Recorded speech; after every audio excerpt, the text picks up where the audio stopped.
திருப்பாடல் 62. கடவுளின் செயலுக்காக நான் மௌனமாய் காத்திருக்கின்றேன். எனக்கு மீட்பு கிடைப்பது அவரிடமிருந்தே. உண்மையாகவே என் கற்பாரையும் மீட்பும் அவரே, என் கோட்டையும் அவரே. எனவே நான் சிறிதும் அசைவுறேன்.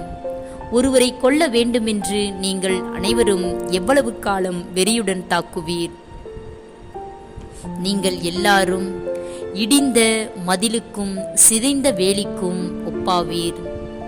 அவர் இருக்கும் உயர்நிலையிலிருந்து அவரை தள்ளிவிட திட்டமிடுகின்றனர். பொய் சொல்வதில் இன்பம் காண்கின்றனர். அவர்களது வாயில் ஆசி மொழி, அவர்களது உள்ளத்திலோ சாபமொழி. நெஞ்சே, கடவுளுக்காக மௌனமாய் காத்திரு. ஏனெனில் நான் எதிர்பார்க்கும் நலன் வருவது அவரிடமிருந்தே. உண்மையாகவே என் கற்பாரையும் மீட்பும் அவரே. எனவே நான் சிறிதும் அசைவுறேன். என் மீட்பும் மேன்மையும் கடவுளிடமே இருக்கின்றன. என் வலிமை மிகு கற்பாரையும் புகலிடமும் கடவுளே. மக்களே, எக்காலத்திலும் அவரையே நம்புங்கள்.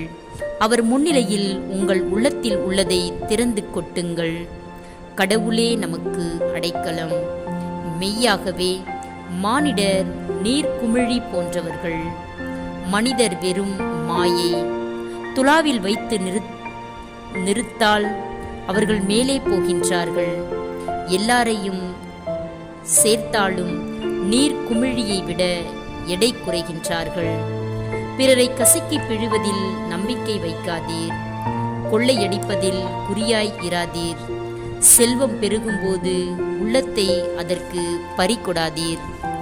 ஆற்றல் கடவுளுக்கே உரியது என்று அவர் ஒருமுறை மொழிய நான் இருமுறை கேட்டேன். ஆற்றல் கடவுளுக்கே உரியது என்று அவர் ஒருமுறை மொழிய நான் இருமுறை கேட்டேன். என் தலைவரே, உண்மை பேரன்பு உமக்கே உரியது.